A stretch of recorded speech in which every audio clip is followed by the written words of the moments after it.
Hello everyone. Heat and thermodynamics, जिसमें हम लोग सबसे पहले पढ़ाई करेंगे हीट का। आज के लेक्चर में हीट के बारे में बात करेंगे, टेम्परेचर के बारे में बात करेंगे। बेसिकली आज हम लोग टेम्परेचर स्केल के बारे में पढ़ेंगे। हाँ, पढ़ाई स्टार्ट करने से पहले हमारा जो हैंड रिटेन नोट्स है ना, वो अपने पास में जरूर रखोगे। क्यों? क्योंकि ये जो चैलेंजिंग काम है ना, क्वेश्चन नहीं बनता है, बच्चों को ये समस्या आती है। तो ये जो चैलेंजिंग वर्क है, जेई करना, नीट करना, उस चैलेंजिंग वर्क में ये हमारा हैंड रिटेन नोट्स बहुत मदद करेगा तुमको। और सवाल को जल्दी जल्दी कैसे बनाया जाता है उसमें तो तुझको मदद करेगा वो। तो करना क्या है, उसको हमेशा साथ में रखना है। तो आज का लेक्चर हम स्टार्ट करते हैं। सबसे पहले हम लोग हीट के बारे में समझेंगे। हीट एक एनर्जी का फॉर्म है। एनर्जी का बहुत सारा फॉर्म होता है, जैसे देखो electric energy, magnetic energy, sound energy, light energy. उसी प्रकार हीट भी उसी में आ जाता है, एक एनर्जी का फॉर्म में। तो कैसा फॉर्म है एनर्जी का हीट, उसको समझते हैं। जैसे देखो, मान लेते हैं ये एक रॉड है, रॉड मान लेते हैं, ठीक। और रॉड का जो ये वाला एंड है ना, T1 है, और इसको हम मान लेते हैं 100 डिग्री सी पर। और रॉड का जो दूसरा एंड है T2, उसको मान लेते हैं 0 डिग्री सी पर। यानी इधर का टेम्परेचर ज्यादा है, इधर का टेम्परेचर कम है। ये वाला रॉड है। तो हाई टेम्परेचर से लो टेम्परेचर की तरफ एक फ्लो ऑफ एनर्जी होगा। क्या होगा? फ्लो ऑफ एनर्जी होगा। यही फ्लो ऑफ एनर्जी जो देख रहे हो ना, इसी फ्लो ऑफ एनर्जी को हीट बोलते हैं। अच्छा, यानी एनर्जी फ्लोइंग स्टेट में जब आता है ना, तो उसको बोलते हैं हीट। यानी heat is a form of energy. Energy in flowing state is called heat. लिखा हुआ है, ध्यान से पढ़ो। Heat is a form of energy. Energy in flowing state is called heat. Clear हो गया? अब बात आती है टेम्परेचर का। तो टेम्परेचर क्या होता है? लिखा हुआ है, it is the property, property मतलब गुण, ड्यू टू विच, यानी ये वो गुण है जिस गुण के कारण it tells about the degree of hotness and degree of coldness. यानी टेम्परेचर एक प्रॉपर्टी है जिस गुण के आधार पर हम लोग डिग्री ऑफ हॉटनेस या डिग्री ऑफ कोल्डनेस के बारे में बात करते हैं। यानी कोई बॉडी गर्म है कि ठंडा है, इस बात को हम लोग किस टर्म में एक्सप्रेस करते हैं? टेम्परेचर के टर्म में बोलते हैं। इसका टेम्परेचर ज्यादा है, उसको कहेंगे हॉटनेस, और ये इसका टेम्परेचर कम है, मतलब कोल्डनेस। तो यही हुआ टेम्परेचर। इस इंपॉर्टेंट बात को ध्यान से समझो, नोट करके। Heat is not property of any body, but temperature is the property of any body. इसको अच्छा से याद कर लेना है। हीट किसी बॉडी का प्रॉपर्टी नहीं होता है, लेकिन टेम्परेचर किसी बॉडी का प्रॉपर्टी होता है, क्योंकि टेम्परेचर डिग्री ऑफ हॉटनेस या कोल्डनेस को बताता है। और हीट किसी बॉडी में नहीं होता है, जैसा कि पहले भी बताया। क्या बताया? फिर से देख लो। जैसे हमने बताया था कि इसका टेम्परेचर अगर 100 डिग्री सी है और इसका टेम्परेचर अगर 0 डिग्री सी है, तो कंफ्यूज मत करना है कि इधर ज्यादा हीट है उधर कम हीट है। ऐसा कभी नहीं समझना है। समझना है कि इधर का टेम्परेचर ज्यादा है, उधर का टेम्परेचर कम है, ये समझना है। क्लियर है? और हाई टेम्परेचर से लो टेम्परेचर में ही एनर्जी का फ्लो होता है। तो फ्लो ऑफ एनर्जी लिखेंगे, फ्लो ऑफ एनर्जी। और इसी फ्लो ऑफ एनर्जी को हम लोगों ने क्या बोला था? हीट बोला था। इसी फ्लो ऑफ एनर्जी को क्या बोले थे? हीट बोले थे। यानी हीट क्या है? एक इफेक्ट है। और वो इफेक्ट कब पैदा होता है? टेम्परेचर डिफरेंस के कारण। मामला क्लियर है? Heat is an effect and temperature difference is cause of this effect. हीट एक इफेक्ट है। जो इफेक्ट कब पैदा होता है? जब टेम्परेचर का डिफरेंस करेंगे बॉडी में, तब ये इफेक्ट पैदा होता है। एक बात और समझ लो, heat flow from high temperature to low temperature body. जैसे ये हाई टेम्परेचर बॉडी है और ये लो टेम्परेचर बॉडी है। हाई टेम्परेचर बॉडी से लो टेम्परेचर बॉडी में हीट फ्लो करेगा। फंडा क्लियर है? थोड़ा और समझा दूं? चलो थोड़ा और समझते हैं।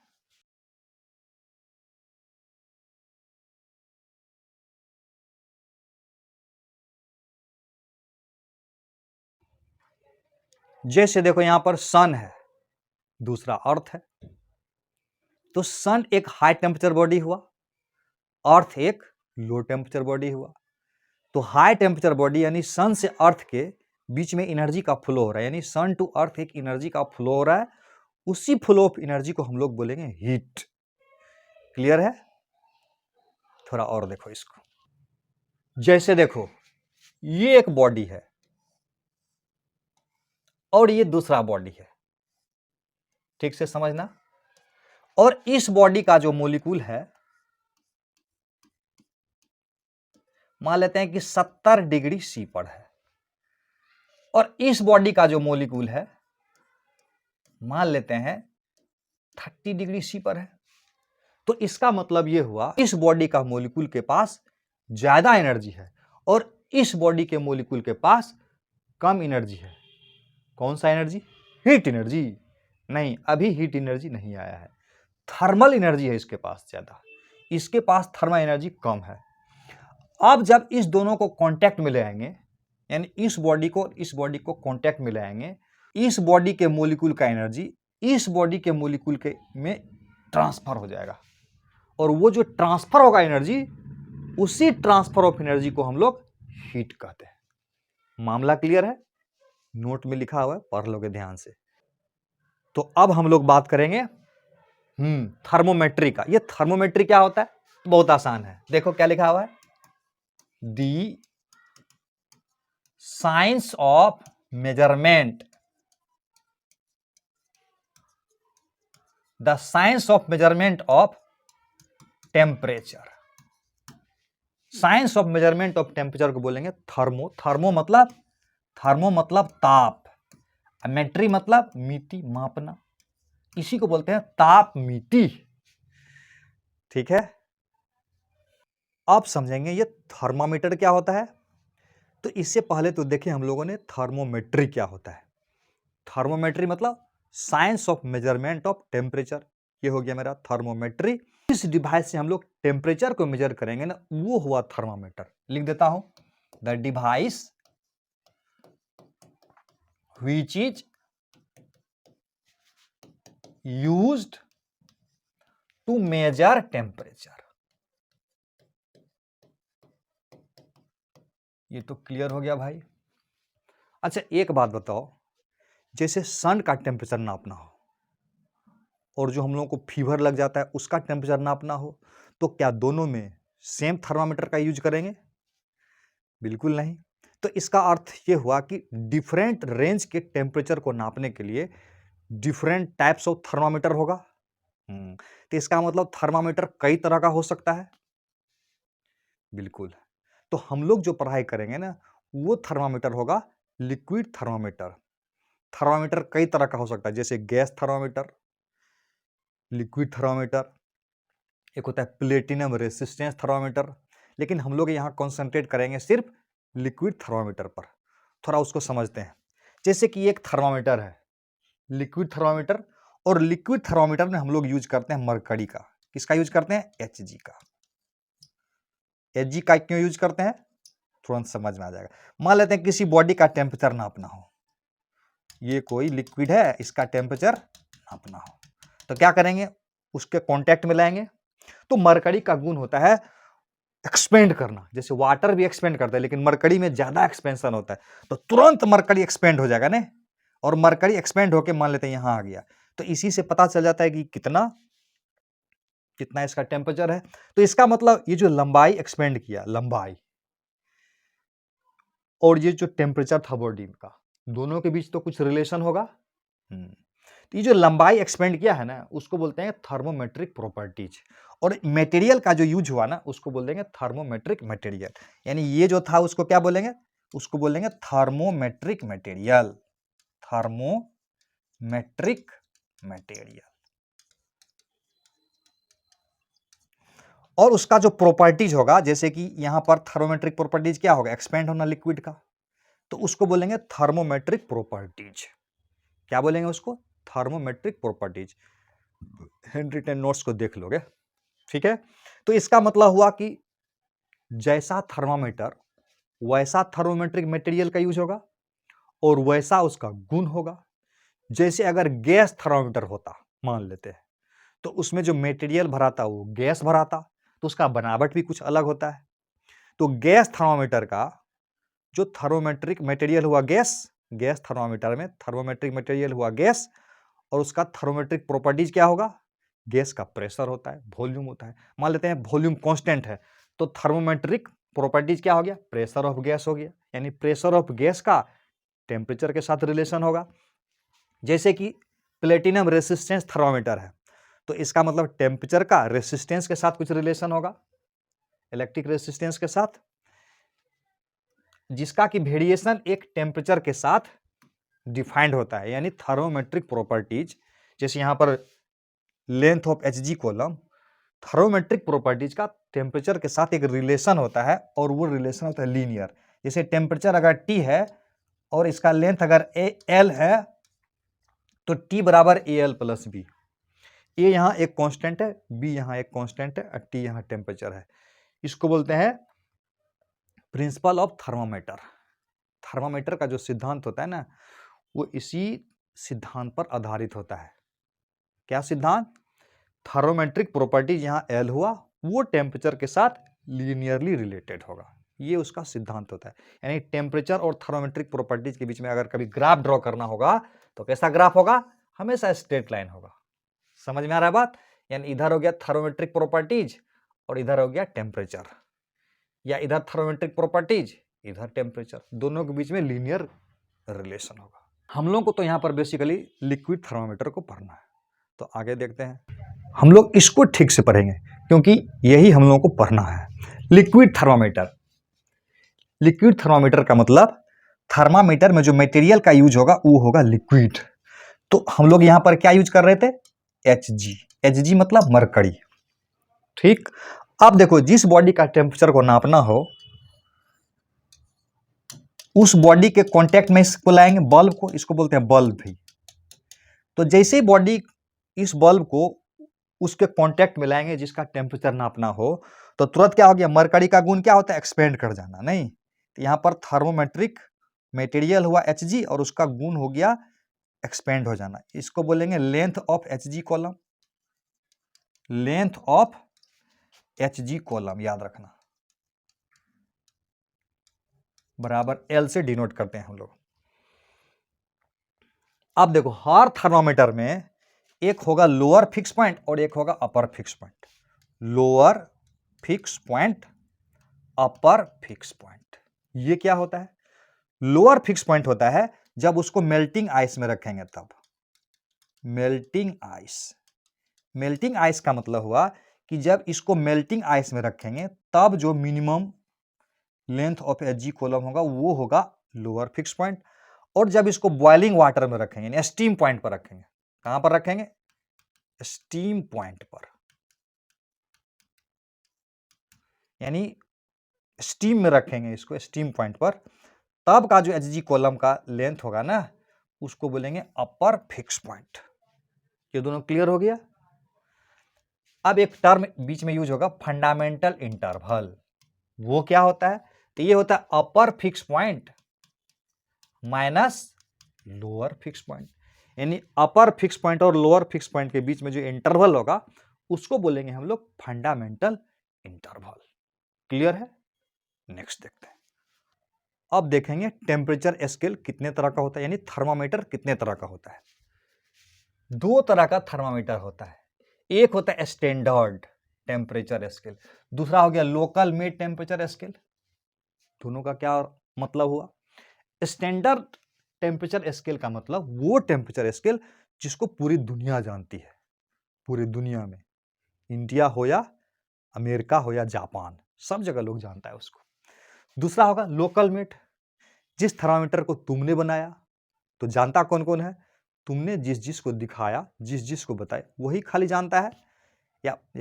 या पटना शहर में रहते हो, दिल्ली शहर में रहते हो, कोटा में रहते हो, तो तुम जहां रहते हो वहीं के आसपास के लोगों को मालूम है उसके बारे में, तो वो हो गया local made temperature scale. Clear हो गया? तो स्टैंडर्ड टेम्परेचर स्केल कौन कौन है और लोकल मेड टेम्परेचर स्केल वो तो जो तुम बनाओगे वही वाला होगा। तो दोनों को हम लोग अब ठीक से समझेंगे और दोनों में कंपेयर भी करेंगे कि दोनों में क्या रिलेशन है। ठीक, तो सारे थर्मामीटर को हम यहां पर देखते हैं, ध्यान से देखो। सारे थर्मामीटर का मान लेते हैं ये है लोअर फिक्स पॉइंट। क्या है? Lower fix point. इसको बोलेंगे लोअर फिक्स पॉइंट। और हर थर्मामीटर का एक अपर फिक्स पॉइंट होगा। सबको तुलना भी करेंगे, नाम भी बताता हूं सबको। सब थर्मामीटर का होगा एक अपर फिक्स पॉइंट। दोनों के बीच में जो गैप होगा उसको बोलेंगे फंडामेंटल इंटरवल। अब मान लेते हैं ये वाला जो थर्मामीटर है ना वो सेल्सियस वाला है, CLSIUS, सेल्सियस टेम्परेचर स्केल बोले। क्या बोलेंगे? Celsius temperature scale. और ये वाला मान लेते हैं केल्विन है, केल्विन टेम्परेचर स्केल। ये वाला है फ़ारेनहाइट। स्पेलिंग देखो, मेनली हम लोगों को इसी तीनों के बारे में पढ़ाई करनी है। एक और लिख देता हूं मैं, इसको बोलते हैं रोमर, रोमर टेम्परेचर स्केल। इसके बारे में क्वेश्चन नहीं पूछेगा, फिर भी लिख देता हूं। और एक है रैंकिन, रैंकिन टेम्परेचर स्केल। और ये सारा जो है ना स्टैंडर्ड है, और ये मान लेते हैं लोकल टेम्परेचर स्केल है, लोकल टेम्परेचर स्केल। लोकल मतलब जैसे तुम्हारा नाम है W, तो ये W टेम्परेचर स्केल है। क्या नाम रख दिया इसका? W temperature scale. ठीक, अब आगे देखो। तो हर टेम्परेचर स्केल का एक लोअर फिक्स पॉइंट होगा और अपर फिक्स पॉइंट होगा। तो सेल्सियस का लोअर फिक्स पॉइंट है 0 डिग्री C और अपर फिक्स पॉइंट है 100 डिग्री C। केल्विन का 273 केल्विन, इसमें डिग्री नहीं लगाएगा, 373 केल्विन। फ़ारेनहाइट का 32 डिग्री फ़ारेनहाइट और यहां 212 डिग्री फ़ारेनहाइट। र्यूमर का 0 degree R, 80 degree R। Rankine का 492 डिग्री रैंकिन और 672 डिग्री रैंकिन। इसका होगा लोकल मेड है ना। तो मान लेते हैं कि तुम्हारा लोअर फिक्स पॉइंट है 25 डिग्री W और ये मान लेते हैं 125 डिग्री W। मान लेते हैं, अपने मन से मैंने मान लिया। ठीक, अब देखो, अब कोई टेम्परेचर हमको नापना है, तो मान लेते हैं ये कोई रीडिंग है, इसको क्या बोलेंगे? रीडिंग। एक रीडिंग लिया जो सब पर ये आया, ये एक रीडिंग आया। रीडिंग का मतलब हुआ कि अगर ये रीडिंग सेल्सियस पर C आया तो ये रीडिंग केल्विन पर कितना के बराबर होगा, ये बता रहा है। फ़ारेनहाइट पर कितना के बराबर होगा, F लिख देता हूं। रोमर पर कितना के बराबर होगा, R लिख देता हूं। रैंकिन पर कितना के बराबर होगा, RN लिख देता हूं मैं। और इसमें W पर W लिख देता हूं मैं। क्लियर हो रहा है? अब देखो, इसका जो सिद्धांत बताए थे ना, प्रिंसिपल ऑफ थर्मामीट्री, यानी प्रिंसिपल ऑफ जो थर्मामीटर है ना, उसके आधार पर इसको याद कर लेना। Reading minus lower fix point divided by upper fix point minus lower fix point. और ये कांस्टेंट रहता है सबके लिए। जैसे इसके लिए रीडिंग अगर इसका C है तो लोअर फिक्स पॉइंट कितना है, 0 है, और अपर कितना है, 100, और लोअर 0। बराबर देखो सेम इसमें आएगा। इसका रीडिंग को K मान लेते हैं। लोअर कितना हो गया, 273, अपर कितना हो गया, 373, लोअर 273, बराबर इसके लिए F लिखता हूं। रीडिंग अगर F है तो लोअर कितना हो गया, -32, अपर 212, लोअर 32। यहां पर रीडिंग हुआ R, लोअर कितना हो गया, 0, अपर कितना हो गया, 80, लोअर कितना हो गया, 0। यहां के बारे में बताओ। रीडिंग को लिखेंगे RN, लोअर कितना हो गया, 492, ठीक। यहां लिखेंगे 672, 492, बराबर W लोकल मेड है ना। तो इसका W हो गया रीडिंग, लोअर फिक्स पॉइंट हो गया 25 और अपर हो गया 125 और लोअर हो गया 25।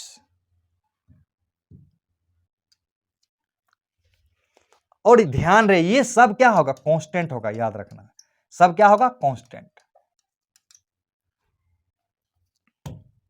यानी और भी कोई फॉल्टी थर्मामीटर हो, बोलेगा फॉल्टी थर्मामीटर है, तो उसका भी इसी प्रकार से हो जाएगा। अब इसको हम लोग थोड़ा सा और सिंप्लीफाई कर लेते हैं, तो इसको लिख देते हैं C माइनस 0 बटा 100, नहीं इसको लिख देते हैं K माइनस 273 बटा कितना लिख देंगे 100, इसको लिख देते हैं F माइनस 32 बाय कितना 180, इसको क्या लिख दें R माइनस 0 बाय 80, इसको क्या लिख देंगे Rn माइनस 492 बाय कितना 180।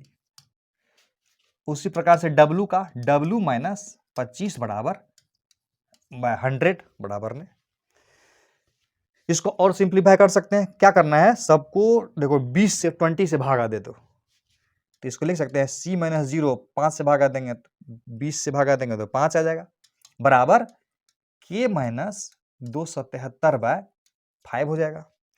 यहाँ क्या हो जाएगा F माइनस 32 बाय 9 हो जाएगा। यहाँ R माइनस 0 बाय 4 हो जाएगा।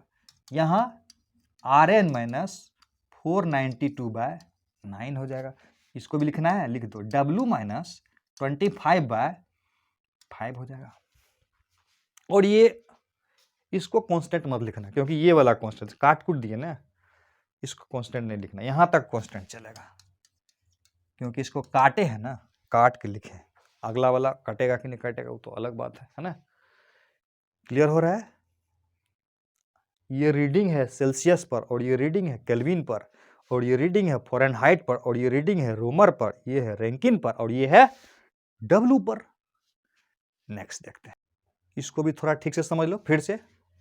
क्या था, C माइनस 0 डिवाइडेड बाय 5 आया था, K माइनस 273 बाय 5 आया था, F माइनस 32 बाय 9 आया था, R माइनस 0 बाय 4 आया था, Rn माइनस 492 बाय 9 आया था, और W माइनस 0 बाय 5 आया था।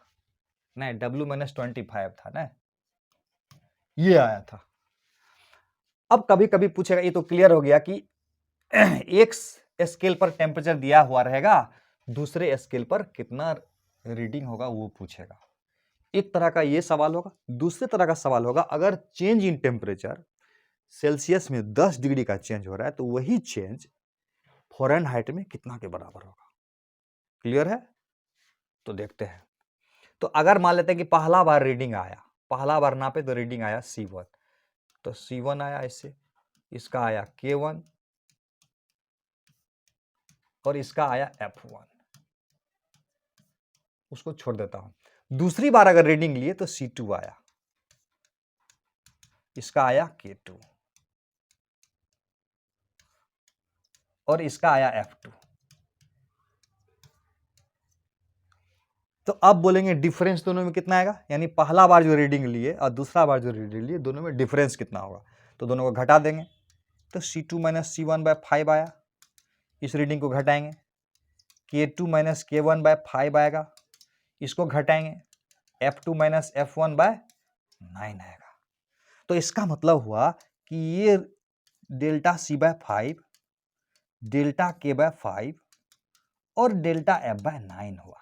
उसी प्रकार इसमें क्या आएगा, सोचो, डेल्टा R बाय 4 आएगा, डेल्टा Rn बाय 9 आ जाएगा, डेल्टा W बाय 5 आ जाएगा। यानी अगर बोलेगा सेल्सियस में 10 डिग्री का टेम्परेचर डिफरेंस है, तो 10 बटा 5 बराबर 2 हो जाएगा। तो केल्विन में कितना होगा, उसमें भी 2 का ही होगा। फ़ारेनहाइट में कितना होगा, तो 2 9 18 का हो जाएगा। क्वेश्चन आएगा तो क्लियर हो जाएगा। इसको पहले याद कर लेना है, इसको, ये इंपॉर्टेंट है, ये इंपॉर्टेंट है और ये इंपॉर्टेंट है। ये दोनों को अगर याद रखोगे तो कोई भी सवाल बन जाएगा। नेक्स्ट देखते हैं, लिखा हुआ है graph between C and F। इसको थोड़ा समझ लो।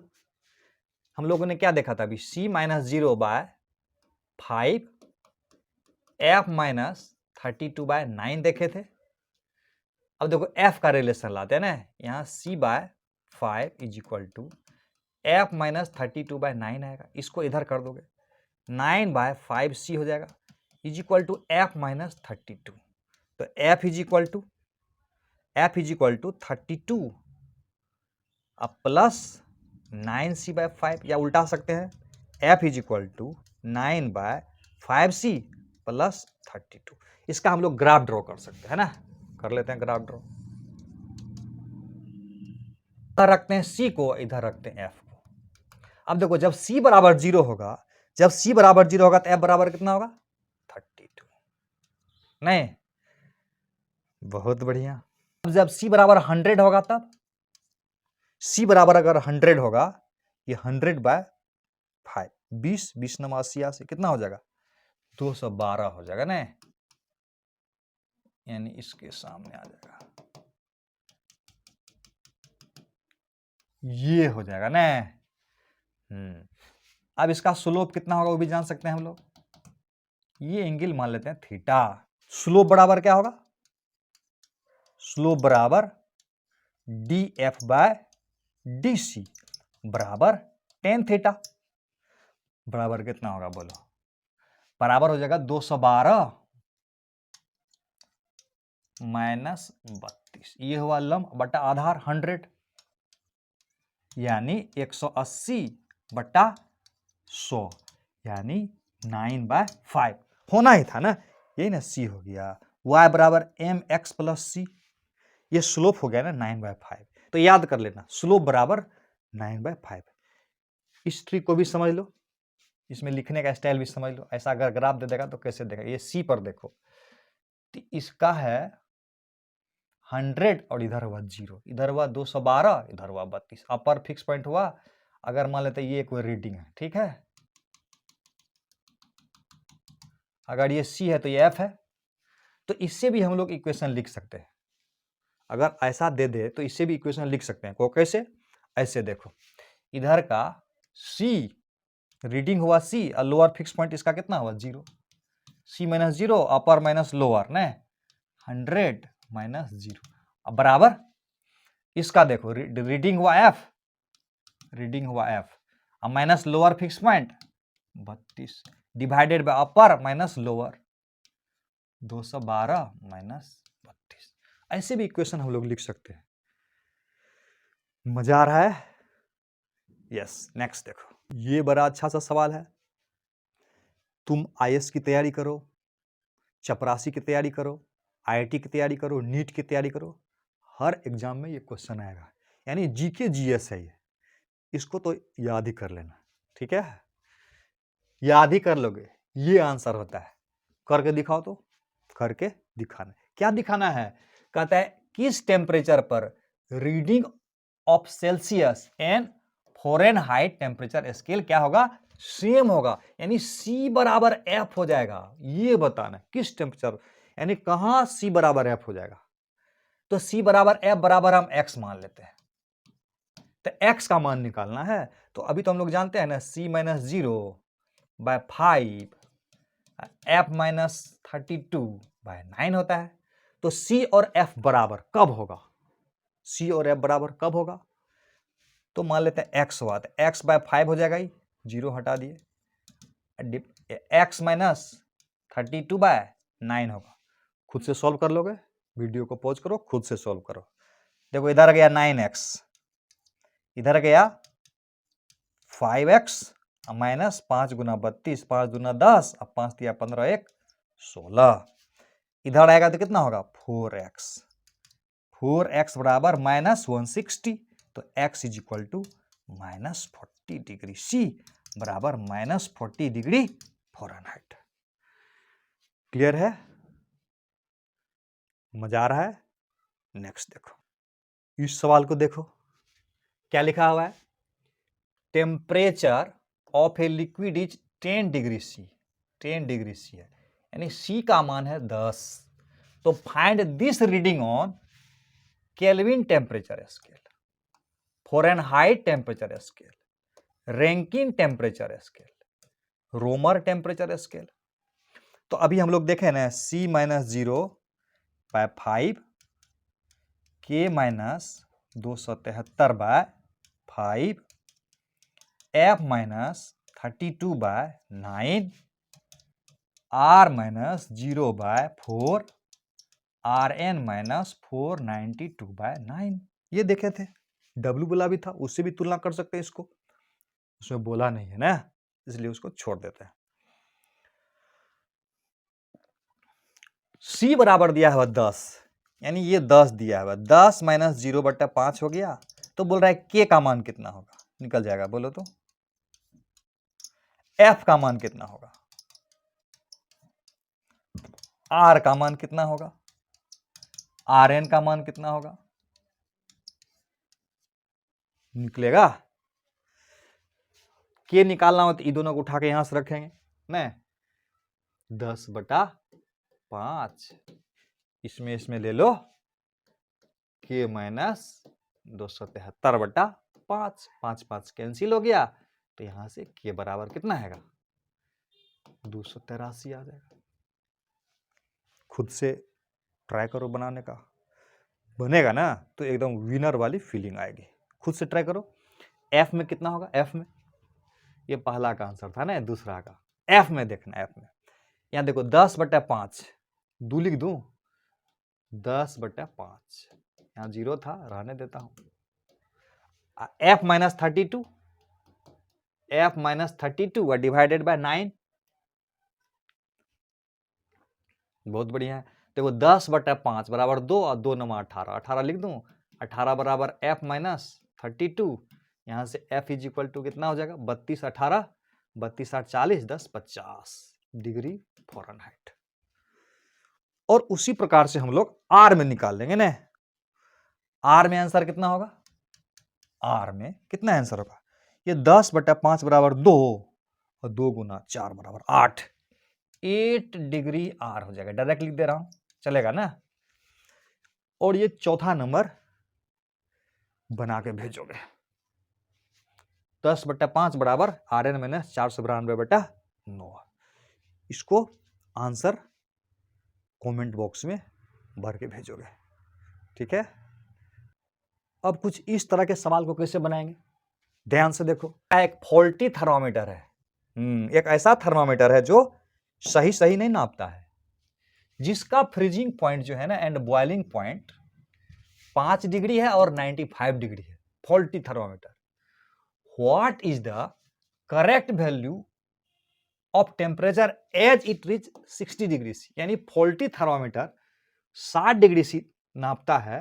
क्वेश्चन को समझ लो ठीक से, यानी हमारा सेल्सियस वाला C है, ये बोल रहा है कितना होगा,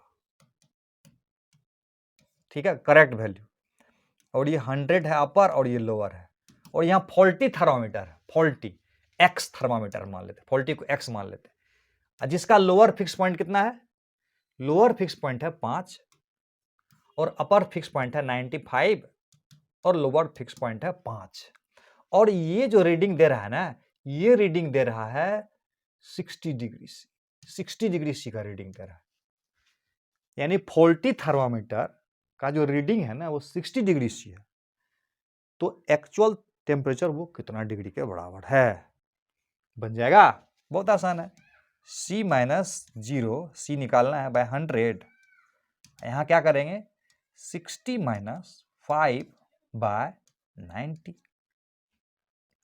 तो C बराबर कितना हो जाएगा 55/90 इंटू 100, तो 9 ये शून्य कैंसिल हो गया ना, 9 छाक 54, 61 एक बच गया 1, यानी ये आ जाएगा ना इतना डिग्री से, ये वाला आंसर। कुछ समझ में आ रहा है, फिर समझाता हूं मैं। ये W वाला है, W, तो W बराबर यानी X वाला पर 60 डिग्री C नापता है, तो असली में कितना टेम्परेचर होगा वो, क्लियर हो गया। तो इस तरह के सवाल को ऐसे बनाएंगे, यानी ये जो रिलेशन होता था reading minus lower fix point divided by upper minus lower fix point, constant होता था, कोई भी थर्मामीटर ले लो। नेक्स्ट देखो, ये देखो सुंदर सवाल बोल रहा है कि टेम्परेचर डिफरेंस अगर 10 डिग्री है सेल्सियस पर, तो ये डिफरेंस डेल्टा के में कितना होगा, यानी डेल्टा के कितना होगा, डेल्टा एफ कितना होगा, डेल्टा आर एन कितना होगा, डेल्टा आर कितना होगा, ये पूछ रहा है। तो अभी देखे थे ना, delta C by 5, delta K by 5, delta F by 9, delta R by 4 और डेल्टा आर एन बाय 9। तो बन जाएगा, बड़ा आसान है। ये कितना दिया है, 10 दिया हुआ है ना, 10 डिग्री सी है, यानी 10/5 बराबर 2 हो गया, बराबर हो जाएगा delta K by 5, delta F by 9, delta R by 4 और डेल्टा आर एन बाय 9। तो यहां से डेल्टा के बराबर कितना हो जाएगा, डेल्टा के बराबर 10 हो जाएगा, डेल्टा एफ बराबर 9 दूना 18 हो जाएगा, डेल्टा आर बराबर 8 हो जाएगा, डेल्टा आर एन बराबर 18 हो जाएगा। तो इस तरह से कोई भी सवाल हम लोग बना सकते हैं। नेक्स्ट देखते हैं, इसको समझो ध्यान से, एनसीईआरटी एग्जाम्पलर का सवाल है।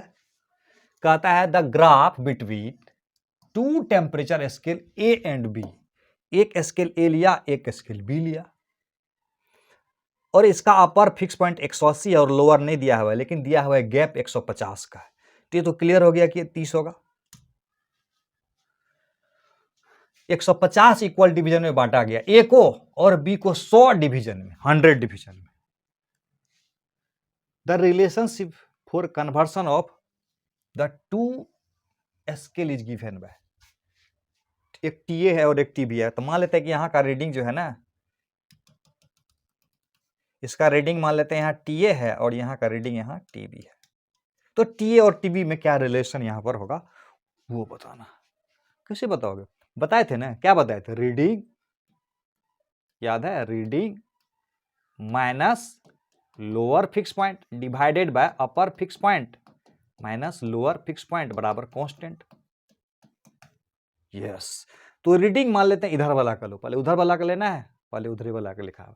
तो उधर वाला का रीडिंग अगर टीए है तो उसका लोअर फिक्स पॉइंट कितना है, 30 है, divided by upper minus lower, या 150 डायरेक्ट लिख सकता था, लिख देता हूं 150 बराबर इधर का रीडिंग हो गया टीबी, लोअर कितना हो गया, इधर का लोअर कितना हो गया, 0 हो गया। इधर का देखो, इधर का लोअर है 30, इधर का लोअर कितना है, 0 है, 0।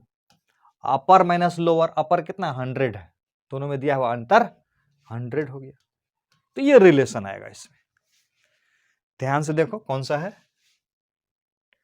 टीए माइनस 30, ये वाला हो जाएगा, सही है। अब नेक्स्ट क्वेश्चन देखो, ये देखो बड़ा आसान है।